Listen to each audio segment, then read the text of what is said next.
Oh, don't mind me, just filing through some Batman films that include the Joker. You know, he's my favourite villain in film. He's clever, he's wicked, and arguably the best about any film he's in. Oh shit, Suicide Squad's here. Since 1940, the Clown Prince of Crime has been a staple of Batman comics and movies. Whether he's impaling people with a quill, or being Jared Leto, the Joker has remained a consistent and personal favourite character of mine. So you can imagine that when a Joker movie was announced, I squeed.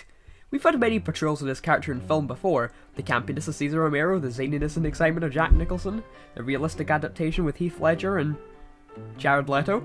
Each one bringing something new to the table, so there was a lot of pressure on Joaquin Phoenix, and what we got as a result?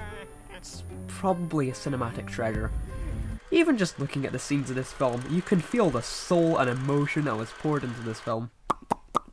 It was only a matter of time. So when the trailer dropped for this film, I was pumped. The way this film looked aesthetically, with how real it felt, really spoke to me. Before the film released, I heard about all the controversy over it, which just wanted to make me hurl money at it even faster.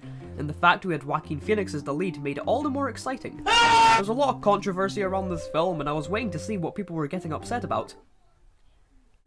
I think you already know what the stupid topics were. But first, let's dissect this film and rate it on how I felt about it.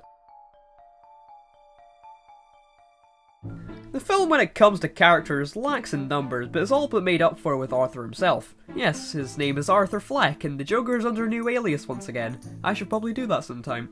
The layers that Joaquin adds to this character is fascinating and would require an entire video in itself. Many people have done that already, so I won't repeat anything. Well, let's just say the way it's portrayed in this film is fascinating, and Joaquin most definitely deserved that reward.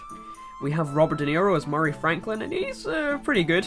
An upstanding yet honest man, maybe too honest, with the personality of literally every late-night talk show host. Susie, I am so glad was fake for most of the movie because her and Arthur had no chemistry at all. But the plot of this film, it works really well, and to be honest, I don't mind if it follows the same basic structure of other films, because it just works! The fight between those living off nothing and those with many life privileges is very prominent, and same with the message on how society treats each other. I almost felt like it was too upfront most of the time, as if they really wanted to drive in the message of what we've become.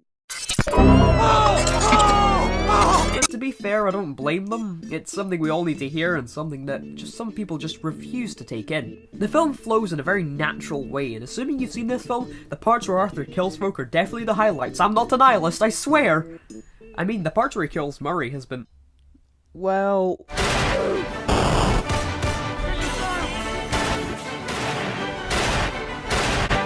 memed. Yeah, have you ever heard a fitting soundtrack? Well, here we've got one. It's not the most memorable thing in history, but the movie needs this kind of track. Some existing songs, but most of the original stuff is generally quite low and creepy sounding. I don't know how to describe music. It's good, but at some points overused, to put it simply. Anyway, the Joker is such an icon, he deserves this adaptation on the big screen. Joaquin is brilliant and deserves this award hands down. Definitely will slot him up next to the legends such as Jack Nicholson, Mark Hamill, Heath Ledger. I wonder if I'm forgetting anyone. Seriously, stop sending me this shit. Hey people, hope you enjoyed the video that just took way too long to make. But before anything, I just want to give a huge shout out to the semi-finalists of my quiz that I hosted a few weeks ago: Arland, Rizzle Spizzles, Baminations, The Flowbox, Salty Side, and Always Alex. I'll leave a link in the description to all their channels, so please go subscribe to them. Remember, semi-finalists, you can contact me any way you can to try and retrieve that commission, because I realise none of you have approached me about that yet. If you want to keep up with me elsewhere, I've got a Twitter and an Instagram you can follow, and also I've recently started streaming on Twitch, so please come by if you want to say hi. I'm never gonna say that again. Anyway, hope you have a good day, people.